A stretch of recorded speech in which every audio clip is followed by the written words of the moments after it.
Hi everybody, this is Alicia and I'm going to show you a little bit about Google+, just the basics really. So here I am in my Google Drive.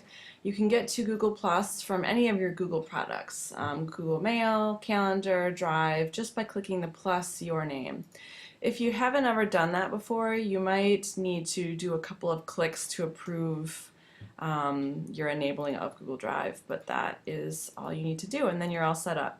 Everyone, all staff members at ISM with an email address have Google Plus enabled. High school students also have Google Plus enabled, however, middle school and elementary school students do not. And that's partly because it is a social network. And that is disabled and not allowed for people under the age of 13. Here's what it looks like. This is my home screen. If I prefer to have more of a streamlined by date look, I can just click the streamed look, and it's more of like Facebook where it's most recent on top and then it goes down from there. I kind of like this other default view more, however. So here's where you can click in and say thing 11 is now posted. I can make an update. I can attach a photo, link, video, make an event, and then I click to say who I want it shared with. And so unlike Facebook where you share something and it's just pretty much for everybody, you can choose which circles, and we'll look at that in a minute. You can choose your whole organization. You can do extended circles. Here's some of my circles here. All right, then here are just some different ways to look and kind of sort your home page. I don't use Google Plus a lot yet, so I don't have much here. I could just see what my friends have done, family, acquaintances, but I'm just going to stay with all. And then if you drop down here, this is home, here you can edit your profile, add a picture. People. So people, this is how Google Plus gets really interesting and how you can really kind of customize who you're sharing stuff with. This is just a way to find people. It gives you some suggestions. If someone added you, then you can add them back. So I'm going to say add her, and then I can choose which circles I want to put Fran in. She's an ISM teacher and she's in yoga. So she's in 2 of my circles, and we'll look at that again more later. This shows you who has you in their circles, and then your circles. So this is where you can customize your own circles. Down here it shows you what circles you have. Again, I don't use Google Plus much yet, but I'm going to expand this hopefully over the next year. Friends, family, acquaintances, people I'm following, ISM teachers, people interested in yoga, and then people in the Jeepney program. So what I can do then is I've got people up here. I can actually find more people.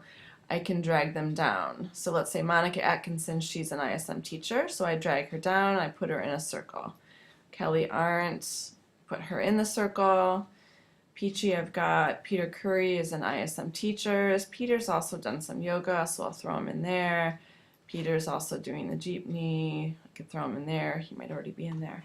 So I can just kind of put people in circles as I wish. You can even create a new circle just by clicking there.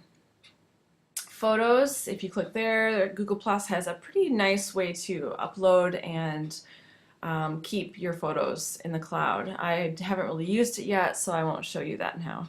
Communities, and so communities is how you can actually have sort of little social networks within your main Google Plus. I created a community which is 11 Things on a Jeepney, and so hopefully everyone is joining that. And then that way I can share things with people in this community. And then I don't actually have to have people, let's say I had 50 people in this community. They don't all have to be in my circles. They can be, but they don't have to be. So community is like a little bit more general. Circles is a little bit more personal, I guess. Communities I've joined. Theory of knowledge. So this is for teachers or people interested in theory of knowledge. And so if we share articles, websites, things like that, we can actually share it to everybody in the Theory of Knowledge community.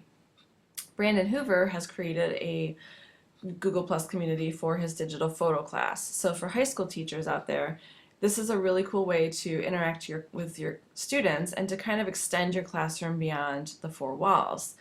You can have, so here he's had students actually post photos, and then they have certain tags or categories that they can post them in. So if I wanted to see any post that is multiplicity, which was a photo assignment, I click that, and so these are all multiplicity posts, and I can see that.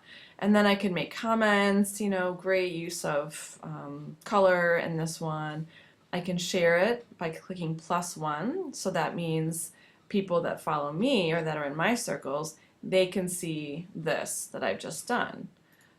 Share this post, same thing. So pretty cool. Just need to kind of explore all the different ways that you can interact with your Google Plus account.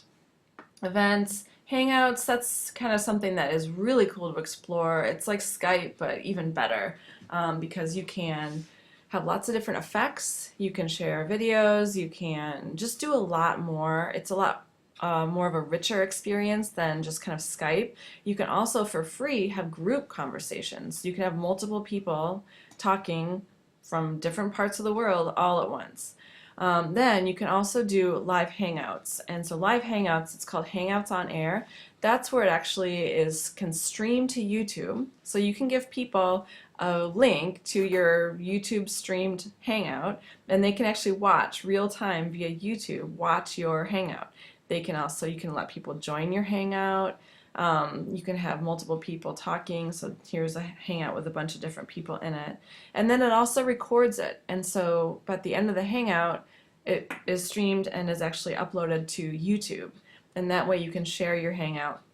And so applications for this in education could be, instead of having a speaker, paying a speaker to come here and speak to the students, maybe you actually do a Google Hangout with that person, and then you have the students actually be able to ask questions of the person, just kind of like Skype, but you can have it recorded at the same time, and then you can stream it, upload it, and you'd have the text, or you'd have the actual recording of the students and the expert all talking, and then you can just save it for future reference. Lots and lots of educational opportunities to be explored here in Google+. And that's pretty much it. I really encourage people just to jump in, play around. Like I said, I haven't used it much, so it's kind of neat though just to see how other people are using it. Definitely read some of the articles because they have great ideas for how to use Google Plus in education as well.